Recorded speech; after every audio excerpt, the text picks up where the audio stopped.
Pour le président de la Fédération de la chasse en Haute-Garonne, certains animaux empaillés qui ornent l'entrée de son organisme pullulent dans notre département. Le saviez-vous? Le Comminges est la région de France la plus peuplée en cerf.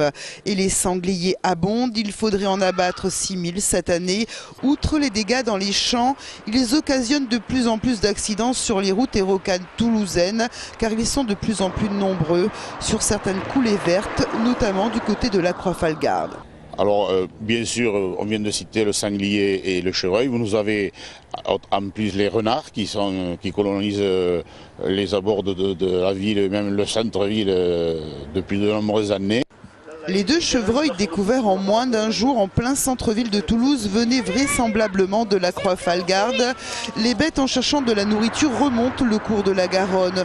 Selon les chasseurs, ils ne s'approchent pas plus qu'avant de l'homme, mais ils sont de plus en plus nombreux. La problématique de la Croix-Falgarde, où vous avez d'un côté des champs de maïs, de l'autre côté une zone de quiétude qui est une zone verte, et la Garonne où ils peuvent boire. Donc ils n'ont que ça pour être heureux. Difficile de faire de la régulation autour des zones vertes de l'agglomération toulousaine. C'est souvent interdit et lorsque c'est autorisé, les chasseurs ne s'y risquent pas car il y a trop d'habitations.